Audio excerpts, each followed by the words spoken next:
What's on? I'm going to try and replicate Peter Mckinnons' splash photography video, and if you haven't seen Peter Mckinnons videos but you're watching me, then you've got something wrong with you because you're wasting your time.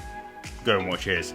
But basically what he does is he gets a glass fish tank, fills it halfway up with water, drops something in, and goes on the shutter and gets some awesome pictures like this one of the whatever it is you're dropping hitting the water. So I've bodged up some kind of glass tank, so just gonna try and work on somehow getting a black background up, play around with the lighting and bits and bobs like that, and see what we can come up with.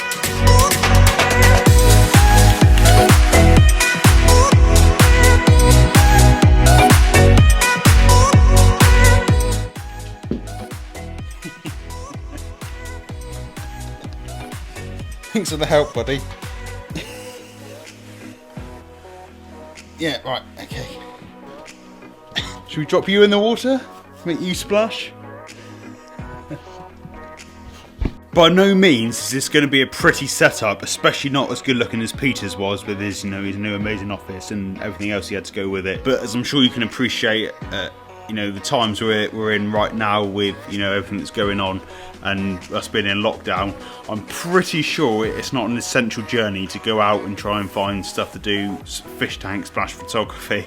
And even if I was prepared to do an unessential journey, which I'm not, then any shop where I could go and buy a fish tank will probably be closed. And if I ordered it off Amazon, it will come in about 4 million different pieces in the bottom of a box that's been drop kicked from the end of the driveway. So I'm just making the best of the bits I can find at home and what I can knock up myself, and hopefully we can get some pretty cool photos.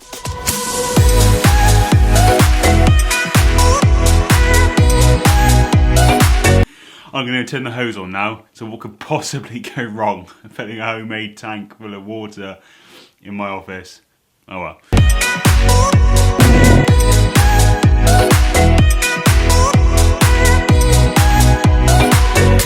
We've got the tank filled about halfway with water, that way we should get that nice crisp water line in theory. And then we've got the black sheet set up as the background. I've got this LED light wand stick, which is fantastic, which I'll do some kind of video on at some point. And I've got that shining through the tank. I'm going to angle it slightly towards the front line here to hopefully really highlight the water line. And then I've got a 5-in-1 facing it, just so we don't lose any light just coming through the water.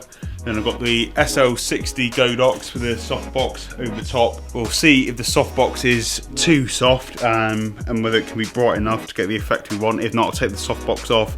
Right, so just a little update. I had no luck with using the big softbox. The only other option I've got is just going full bareback, full just reflector on, which is started to work.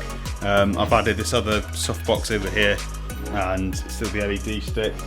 Camera settings, I'm on ISO 4000, aperture at 7.1, just so I've got that flexibility with the depth of field, and the shutter at the moment is 1/4000, but I'll probably crank that up a little bit just so we can get an even crisper shot. The thing I'm struggling with most is the burst, or the frames per second on my camera on the 5D Mark IV isn't quite fast enough. It's about 7, I think.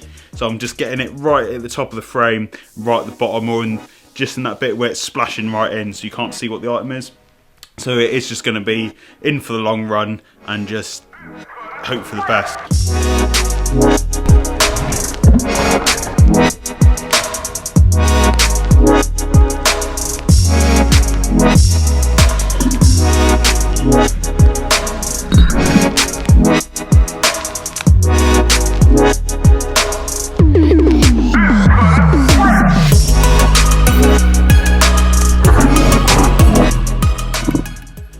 Right, it's safe to say I've been doing this for a fair few hours now, but I think we've got some cool shots.